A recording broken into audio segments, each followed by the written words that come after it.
Hello everyone, welcome back to my channel. आज की कहानी हमारी जादुई गोली की। एक गांव में सरिता अपने 2 बच्चों और पति रामू के साथ रहती थी। सरिता का परिवार बहुत गरीब था। सरिता का पति मजदूरी करता था और उसका घर उसके पति के मजदूरी से आए पैसे से चलता था। उन्हें एक वक्त की रोटी भी बहुत मुश्किल से मिलती थी। रामू की माँ बहुत बीमार रहती थी। उनकी जिंदगी ऐसे ही चल रही थी। एक दिन अचानक सरिता का पति बीमार हो जाता है। उसे बुखार हो जाता है और पैसों की कमी होने के कारण उसे इलाज नहीं मिल पाता, जिसके कारण उसकी मौत हो जाती है। रामू का एक भाई भी था जो बहुत मतलबी और चालाक आदमी था। उसका नाम श्यामू था। उसने अपने भाई की मौत के बाद थोड़े दिन रामू के बच्चों और उसकी पत्नी और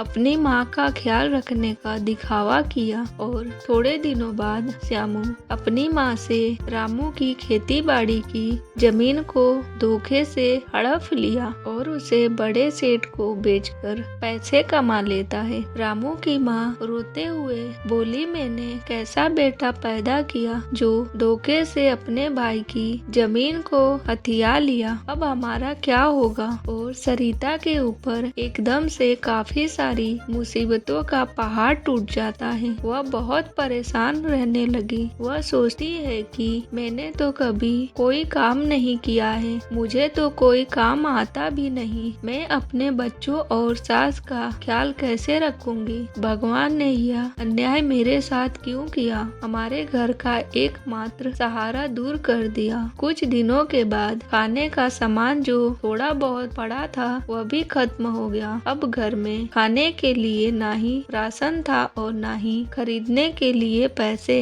सरिता ने अपने सास से कहा, माँ जी, घर में जितना राशन था और जितने पैसे थे वे सारे खत्म हो गए। कुछ दिन तो बीत गए, लेकिन अब आगे के लिए कुछ सोचना पड़ेगा। थोड़े दिनों तक उन्हें आसपास के लोगों के कारण अपना गुजारा किया। धीरे धीरे लोगों ने उन्हें उनके हाल पर छोड़ दिया। सरिता अपने बच्चों से कहती है, बच्चों, आज घर में थोड़ा सा ही राशन पड़ा है, जिससे आज का ही खाना बन सकता है और फिर कल से मुझे काम ढूंढने जाना पड़ेगा। मैं बहुत परेशान हूँ कि मैं किसके सहारे तुम्हें छोड़कर जाऊंगी। तुम्हारी दादी का ख्याल कौन रखेगा। सरिता अपने बच्चों और सास को खाना दे देती है और थोड़ा सा खाना अपने लिए बचाकर खा रही थी। तभी वह देखती है कि उसके घर के बाहर कोई बुढ़िया खड़ी है। सरिता अपने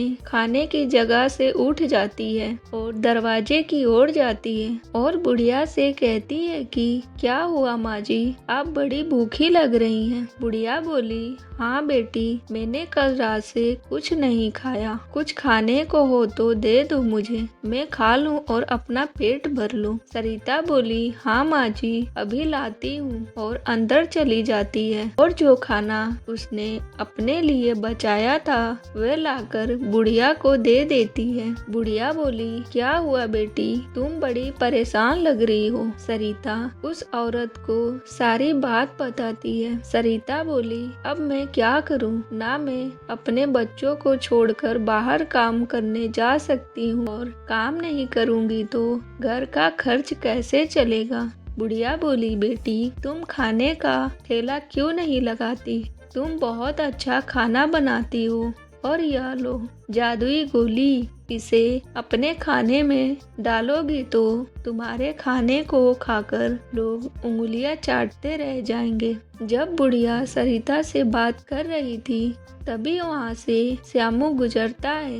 वह सारी बात सुन लेता है, लेकिन वह ध्यान नहीं देता। अगले दिन सरिता जादुई गोली को खाने में डालकर खाना बनाती है और अपना ठेला लगाती है। अपना ठेला और अपने बच्चों की मदद से वे यह सारी बात गांव में फैला देती है।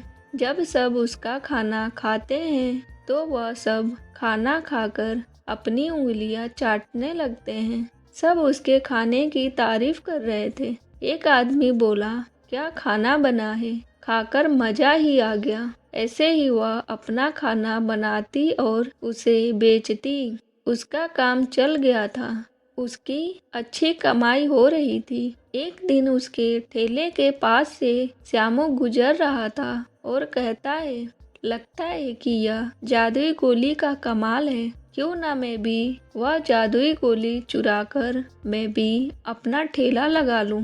रात को श्यामू सरिता के घर से जादुई गोली का पैकेट चुरा लेता है और सुबह सरिता को जादुई गोली का पैकेट नहीं मिलता। वह बहुत परेशान हो जाती है और जब वह खिड़की से बाहर देखती है तो उसे वही बुढ़िया दिखाई देती है। वह बुढ़िया के पास जाती है और उसे सारी बात बताती है। बुढ़िया बोली, अरे कोई जादुई गोली नहीं थी, वह तो बस तुम्हें विश्वास करवाने के लिए मैंने पैकेट देकर तुम्हें ऐसा कहा। और सरिता बोली, शुक्रिया, अगर आप नहीं होती तो मुझे पता नहीं चलता कि मैं इतना अच्छा खाना बनाती हूँ। अगले दिन श्यामू भी अपना ठेला सरिता के ठेले के सामने लगा देता है और खाना बनाकर बेचने लगता है। जब लोग उसका खाना खाते हैं तब सब खाना अपने मुंह से थूकने लगते हैं। एक आदमी बोला, छी छी, कितना गंदा खाना बनाया है,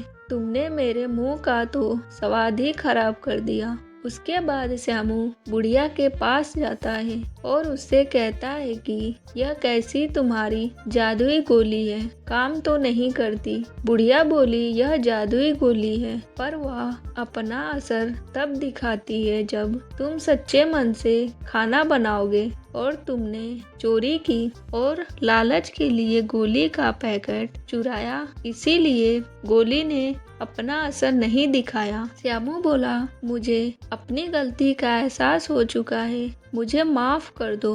बुढ़िया बोली, मुझसे माफी मत मांगो, मांगनी है तो सरिता से मांगो। फिर अगले ही दिन श्यामू सरिता के घर जाकर से माफी मांगता है और जो धन उसे जमीन को बेचकर कमाया था उसे अपनी माँ को दे देता है। हेलो, आगे और भी ऐसी कहानियाँ देखने के लिए प्लीज मेरे चैनल को सब्सक्राइब करें। बाय, मिलते हैं नेक्स्ट वीडियो में।